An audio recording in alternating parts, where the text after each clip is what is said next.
Okay, so we're here with Farouq, also known as Flava. Okay, so he's the CIO, Chief Information Officer for ESM, so that's Esports Malaysia, right? Yourself. Okay, so we're here to talk about esports in general, right? So, okay, so this is just like your opinion, like loosely, like what's your opinion of the esports scene in Malaysia right now, in the current landscape?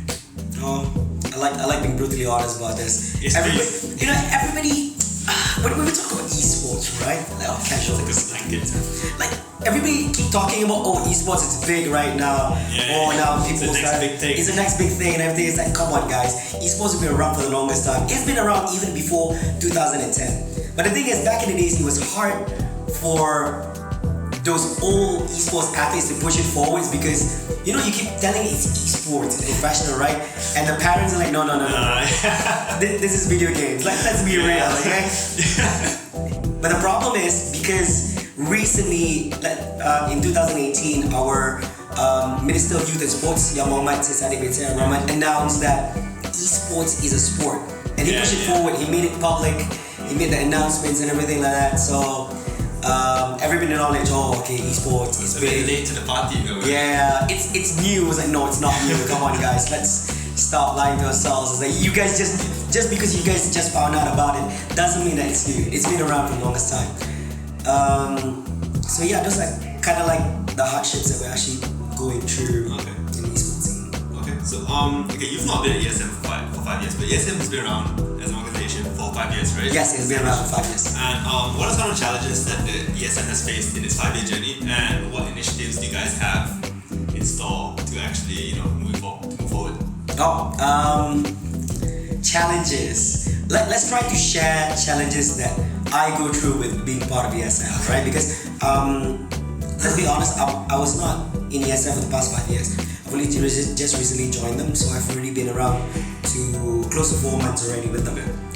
One of the challenges is that the public doesn't realize to what extent the power of ESM is and what is ESM's responsibilities. One of the normal things people assume what ESM does is organize events. Alright, so a lot of people PM us on a daily basis. The right word for it is it's not threatening. They're forcing us to actually do events for games. For example, the thing about Malaysia is that we have a lot of activities for games such as PUBG Mobile, Mobile Legends, Dota 2, CSGO, all this mainstream games that everybody's into and everything like that. And then people started commenting on us, hey ESM, you should be organizing this tournament. And I'm like a little bit stuck, like I didn't know how to answer. How do I answer this in the nicest way? Right? And tell you that we're not an event organizer. And then they came back to us. What do you mean you're not an organizer? Your name is Esports Malaysia. That we're not. But what happened to SEA Games? You guys organized it, right? So, oh no. Okay. Here's the thing. We were given the responsibility to actually organize SEA Games. So that's what you have to deal with on a daily basis, is it? It's one of many. Okay. Yeah. So it's very hard. But we do understand when the public. We don't blame the public for this. The moment that the public doesn't know much about the association's roles and responsibilities, basically it is the association's fault for not being able to actually provide this information, putting out there for them to actually understand. So, nevertheless, it is still our responsibility to make sure this does not happen in the future and much more. Alright, we're trying to actually work in fixing this issue itself, and hopefully in the future you will hear more things from us. Okay, great. So you're saying like now suddenly esports is like a big thing, right? So evidently it is because two of the largest media companies in Malaysia, Media Prima and Astro Malaysia, they've already started investing heavily in like esports. Like I think Astro has the EGG network with them now. Astro EGG channel 808. Yeah, exactly, on Astro, an esports channel. Okay, so like, could this be the year that esports finally goes from novelty to mainstream success? First thing to highlight is they were already in it even before the ministry was in it. Right? Okay, not saying the ministry, I would say before YB Sadik was in it, before he announced it. It's not like they jumped on board on this just because of the hype. Basically, they kind of realized somewhere back in a few years back that this was going to be a big thing and let's invest into it. So what Astro did was they created Astro EGG Network, channel 808, which they're going to change the channel into channel 800 starting 1st August 2019. just a heads up to everyone so that you guys don't flip out if you go to 808 and you don't see anything. Don't complain to Astro, they're changing it, okay? And Media Prima went to creating esports content for their news such as 7th edition. They even come up with some esports news in their TV3 news, as well as they have a new media segment which is called My Game On as well. And they even have their own esports events for both Astro and Media Prima as well. Media Prima has Kejohanan Isukan Campus, which is going to be their second season, which is going to start very, very, very, very soon. And Astro EG Network has the A series. Yeah, and both are focusing towards youth, which is towards the grassroots of things, which is highly plausible right here. Yeah, I do believe it's going to be more mainstream media is going to be jumping on board already. I believe that this is the future itself. I wouldn't be surprised if there might be a dedicated esports channel just for not just a 30-minute slot, probably a whole day slot itself for other mainstream media jumping on board. Probably RTM, TV2, TV3. So like the local, the government back. Yeah, probably that. It's either that or probably people who have their own initiative to actually coming up with one as well. But coming back to Malaysia itself, Malaysia's not short of talents, right? But it's showing early signs of esports brain drain. And some top players have left to join teams in other countries like in China mostly, right? And so because of better incomes and whatnot, what is ESM doing to change this, or what initiatives is ESM taking to sort of steer away from this? Man, this is tough. You're trying to ask us what are we trying to do to stop them from going towards this money? Yeah, exactly. First of all, a lot of people were kind of sad that you know what, our country's not offering enough, so that's why these people will leave the country. Let's talk a little bit about these people who actually travel abroad, right? We have Mushi before this. He actually played for a China team called Team DK. Midwan currently right now is actually playing for Team Secret for more than a year now already. Yeah. And we have quite a number of people who actually travel to China to play for other teams and much more. Yes, it's true that these other countries are paying a lot more than whatever we can offer so far within our country itself, right? We're not talking about the government, but we're talking about companies and whatever, sponsors and everything with the country they can actually offer. Of course, the public would like to know, what do they offer, right? Firstly, big money. It's as big as 5 figures a month salary to play video games actually. Just to practice and play and represent the brand. Number 2 is they get themselves a bungalow house for the whole team, for them to actually play and train and everything. They get all their expensive equipments from all the professional sponsors and everything, from gaming chair to gaming rigs. They have their own coach, team managers, therapists, psychologists, and the workspace and the whole thing. And some of them are lucky enough to even have their own personal chef to ensure that they have their own proper dietary plan and much more. That's crazy. They're that big, right? And travel allowances, accommodations, travels for international events, and much more. Basically, you can imagine yourself, everything's covered. Everything is covered. You're being taken care of as if you're a professional football player playing for an international team, right? Or for the country itself. It's like that E-class treatment right there. You're practically Lee Chong Wei, but for video games. Okay. Now the big question is, can our country offer the same? Unfortunately, we see all this brain drain happening, right? Not just in esports, it happens everywhere as well. But the moment you see this brain drain happening, it's kind of obvious that our country is not even offering the same, right? Whether or not it's close to what they're offering or not is a different story. A lot of people are not happy with these athletes going overseas because they believe that they are traitors, you should be playing for the pride of country and much more. But I think the public got the wrong idea. You should be happy on how well the players are actually doing. I understand, it feels kind of sad that they're not playing for our country flag. But even though when they're playing overseas, people do know them. For example, Midwan, they know him as a Malaysian playing for the country itself. When the roster comes out, they will put the country's flag next to it. Although the brand of the team itself is either European, American, Korean, China, much more itself, right? So there's a little bit of pride right there. Unfortunately, our country cannot offer the same to keep them to actually be within the country. So now for Esports Malaysia, what can we do that actually do all this? Unfortunately, in the current moment, we do not have enough resources to actually ensure this does not happen. But if there are a lot of Malaysians who actually get brain drained to overseas and everything like that, Number one is, like I said, we should be proud. We should be happy for them because this is for their future itself. We don't want to keep them here and not be able to actually earn enough for them to actually perform really, really well. If other countries can actually offer them better stuff, then sure, why not? Because we're looking up the best for them, not just for our own selfish needs as well. Alright, them being selfish, it's fine because it's their own life right there. And who are we to control them? Fair enough. Yeah. Okay, fair enough. Okay, so let's talk about like Southeast Asia, okay? And Southeast Asia is pretty much the fastest growing region in the esports industry right now, okay? And so Malaysia, like, what's ESM doing to actually like ensure Malaysia becomes one of, if not the most competitive Southeast Asian nations in esports? Okay. Remember we had this conversation about esports being blooming and new and right? Those people who talk about esports being new, you guys didn't realize that when back in the days when esports were around like 4 or 5 years back, we are so competitive with a number of countries within Southeast Asia. Let's say for example back in the days Dota, we have Malaysia and Philippines, we are always neck to neck on everything. It's like battle of pride, like battle of nations. If Malaysia lost, man, then we're gonna show our faces, you know? Like Philippines won, and then we have battle against Indonesia, against Singapore, and much more. We don't see much of that right now. Yeah, exactly. We don't see it at all. We don't see it at all. We gotta be honest. Don't see it at all, and it's kind of sad. I mean, like we're not trying to make enemies out of other countries within the region. It's just that we want to create healthy competition within ourselves. We're actually friends. If you realize all these competitive teams that actually compete overseas and everything, they're actually close friends with all the enemies. But it's just good to actually have that little bit of rivalry to just tie that bond, you know? Yeah, of course. Yeah. Let's talk a little bit about the national initiative from Esports Malaysia.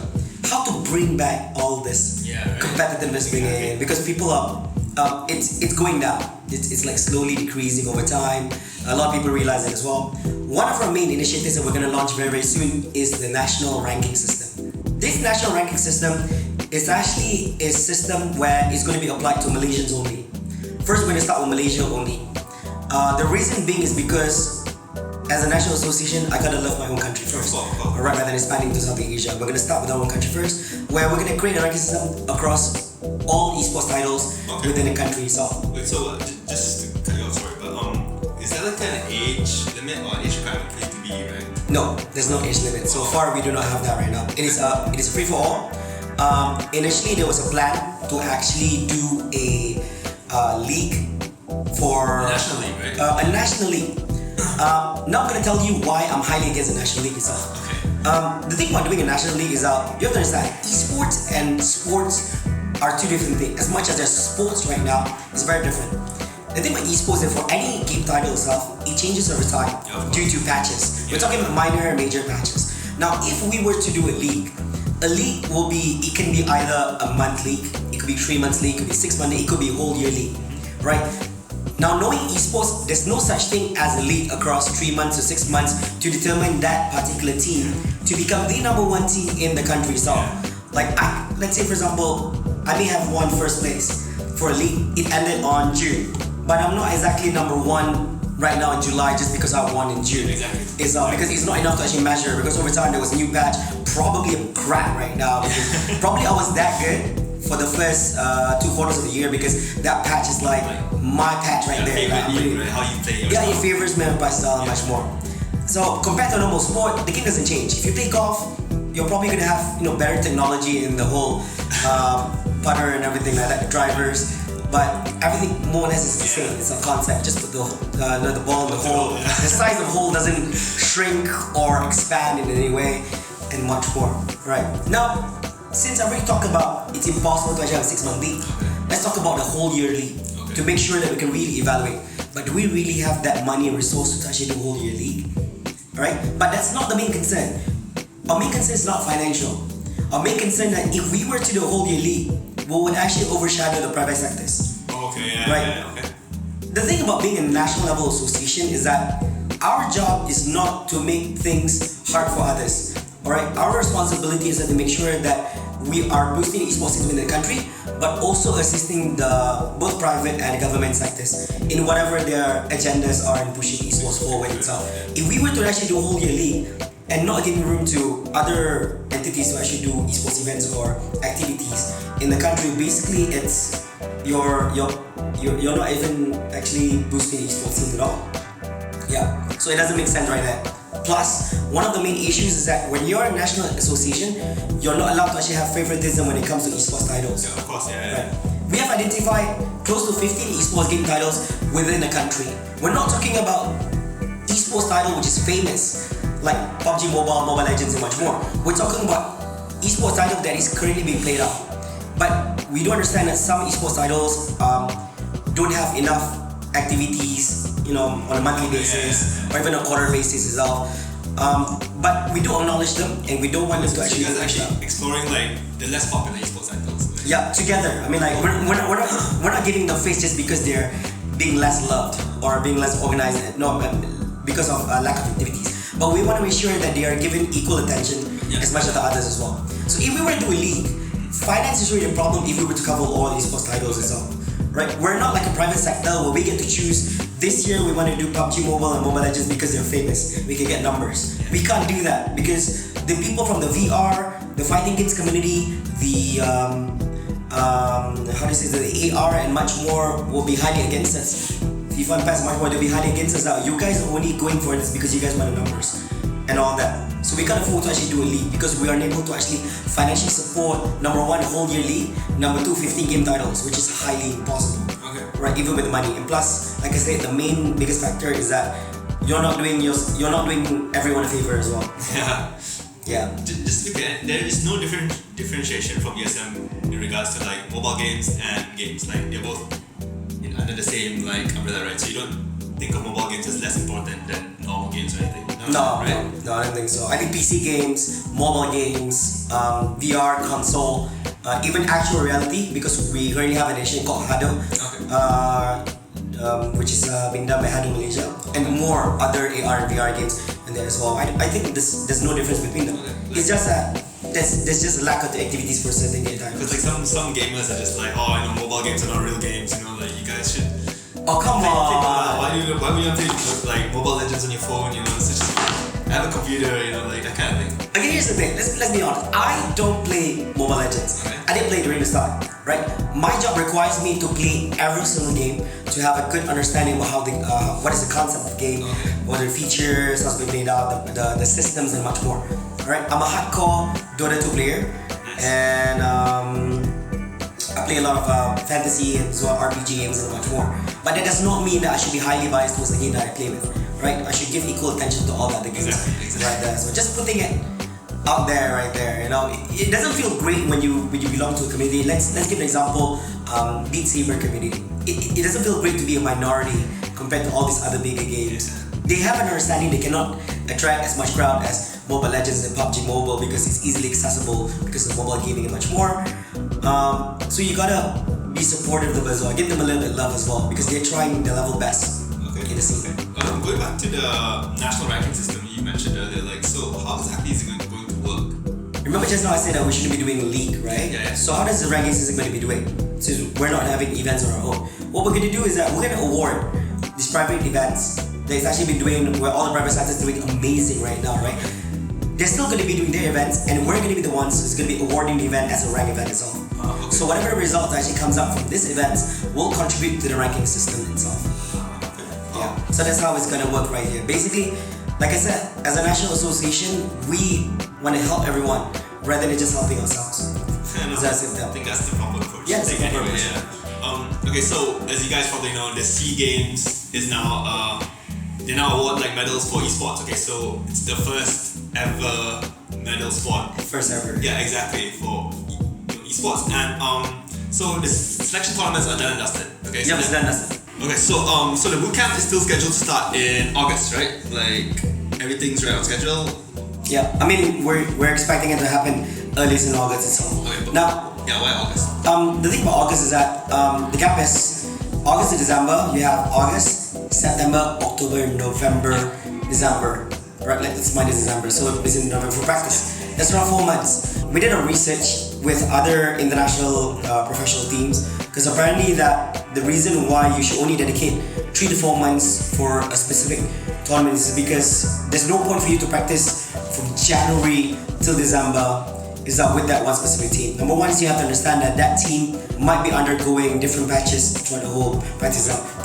And plus it will drain you out, because if you practice too long, you tend to lose focus and much more.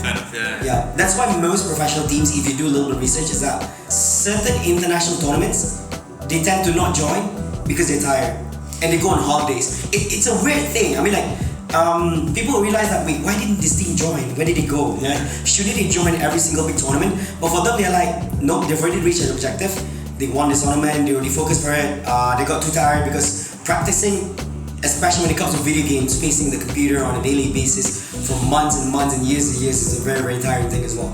So what they do is that they will take a month off, say, you know what, we're not going to play games at all. We're going to do whatever we want. We're going to go to Shanghai, we want to go to Taiwan, we're going to go to Indonesia, we're going to have a great holiday and then come back and practice again. Okay. So we don't want them to be a chief grant. Yeah, exactly. So like, I mean, that makes sense. You can't play too much games. Yeah.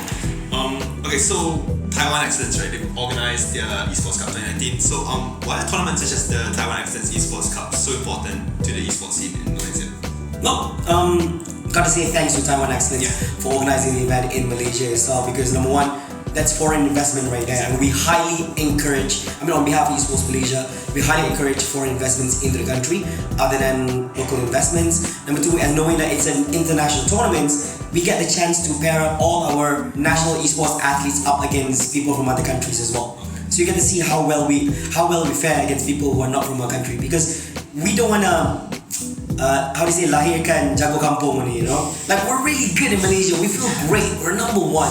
But when we go up against other countries, like, no, we got killed 10-0 somewhere along the way. I mean, it's just an example right there. Okay. I mean, we just want to see how well we are, you know, compared to other countries, especially our neighboring countries happening around here as well. And knowing it's an international tournament, it's a really good exposure.